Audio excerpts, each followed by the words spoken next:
Hey everybody, it's Peter. I'm an ADHD health coach, and I created the 6 pillars of vitality. And that is to help build your ADHD toolkit. So, the first pillar I went over is movement, and that is because movement is very helpful for enhancing our focus and concentration.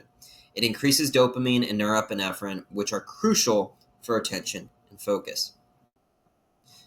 So, not only that, it helps reduce our hyperactivity and impulsivity. Physical activity helps channel excess energy and reduce impulsive behavior. Do you ever fidget or play with your hair or move your leg all the time, or you're just constantly moving? Well, that is our body's way of self regulating. Movement is a way for us ADHDers to do that. So when you're moving more, you'll notice an improved mood and stress reduction because exercise releases endorphins, promoting a positive mood and reducing stress and anxiety. Not only that, you'll be able to have more focus an hour after more endurance-based training. So let's go into different types of movement.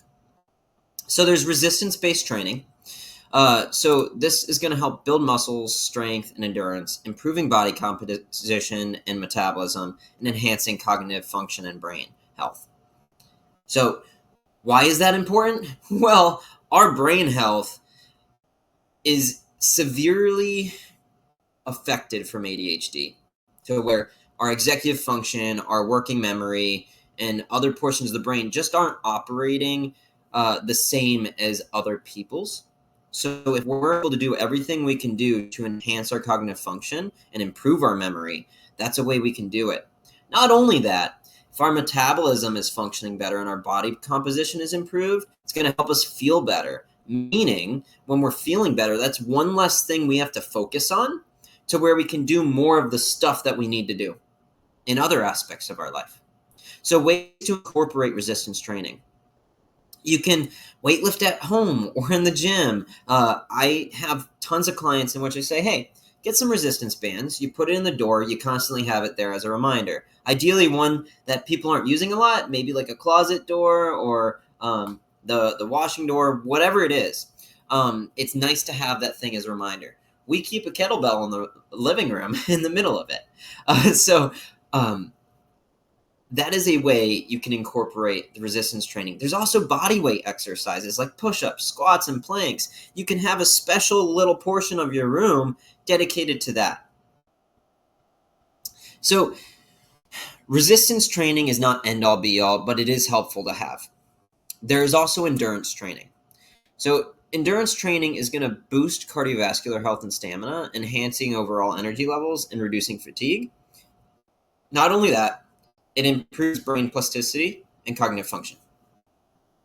If you're doing more aerobic activity, more cardiovascular activity that's long-based, or even short spurts of aerobic activity, which is anaerobic activity, still endurance training, or cardiovascular training, I should say, you are going to have more focus an hour after the exercise due to how it impacts your brain. So if you have a deadline coming up on something and you're just like, okay, I need to do something, even just 5 minutes of just having a quick walk could help you refocus on that task and get it done.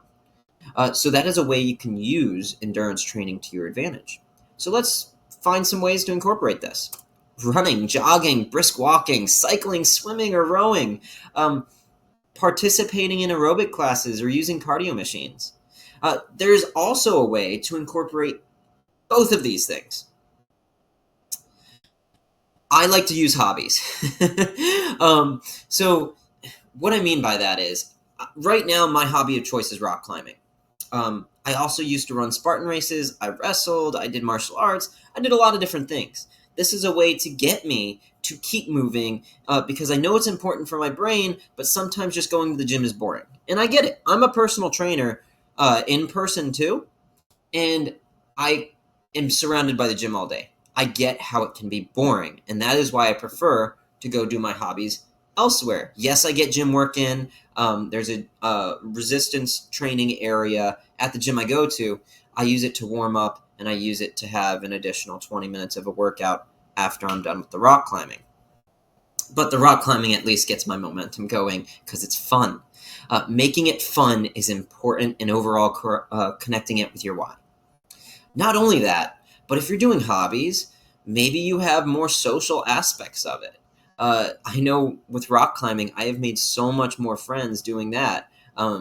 Just because there's other people that are similar to me that just like the fun of it. And it's a lot more fun solving problems together than separate. Not only that, it keeps the body active and engaged, providing enjoyment and stress relief in something else that you just don't have to focus on. So here's some examples of different things. You can do dancing, martial arts, yoga, Pilates, basketball, soccer, tennis, football with friends, engaging in hobbies like hiking, gardening, or rock climbing. Some of these hobbies are paid, some of them aren't paid. You're going to have to find what works with you and your budget. Those boutique gyms do get expensive, so I understand. Community centers can be a bit more affordable on that front too, and it's a great place that has the fitness center and other hobbies there to where you can utilize the basketball court and stuff like that, and you can be in flux through different hobbies. If you're making the movement fun and sustainable, find the activities you enjoy. There's no reason to make yourself do something miserable all the time. Sometimes it's going to be miserable. It is what it is. But that's not how it has to be all the time. Experiment with the different types of exercise to find what you love. Join classes or groups to make it social and engaging. There's group fitness classes at almost every gym. Now, you're not going to get that at a Planet Fitness, and you're going to have to pay a little extra at a Crunch. You're usually going to find it at a community center, or there is even free community programs with with parks to where you can find free classes with that too. It just depends and ranges. Don't quote me on that, but set realistic goals with yourself. If you're trying to set yourself to go from not exercising at all to where you want twice a day, 5 days a week, that's just something that's going to get old real quick. What I would say is try to get a little bit of movement daily, but your big movement portions 2 to 3 times a week.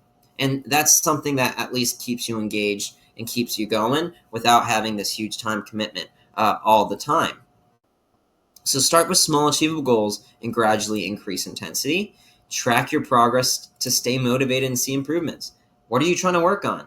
Are you just trying to work on showing up? Because if so, you can write a tick. Like, okay, I have a goal of getting moving 3 times a week on my bigger movements. Okay, did I do that? Tick, tick, tick. Boom, you got it.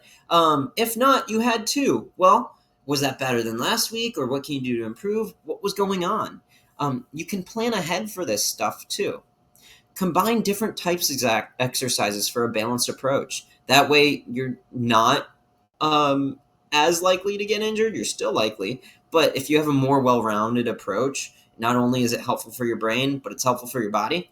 That is also why I do my resistance training still, but I don't have to do it as much. You can incorporate it through daily life. Taking active breaks during work or study sessions throughout the day. I like to use the Pomodoro technique to where 25 minutes, I'm focused, I'm doing my thing, and then 5 minutes, it's getting some movement in, allowing my brain to have a break. You can use a standing desk or take walking meetings, or even when you're at your desk, there's those little pedal things that you can have if you're sitting at a desk. You can take the stairs instead of the elevators, or you can walk or bike for short trips. You can, if you're close enough to work, you can ride your bike to work. There's different ways to incorporate it. It does not have to look traditional. Make it accessible to you and your environment, setting your environment up for success in order to do this. We're going to get more into this on setting up habits down the road, but this is mainly talking about the movement pillar and getting more in depth with it. So movement, it's going to help your ADHD by enhancing focus, reducing hyperactivity, improving mood.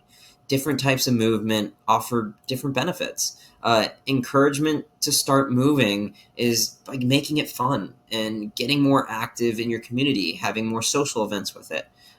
Just make it something enjoyable for yourself, or at least as less torture as possible. Stay as consistent as you can. It's a journey. There's going to be times in which you're just going to spiral back, and it doesn't have to be to the same thing. But just try to get moving and be patient with yourself as you build these new habits. It takes roughly 2 to 6 weeks for it to actually get in your system. So please write down your favorite ways in the comments to share your favorite activities.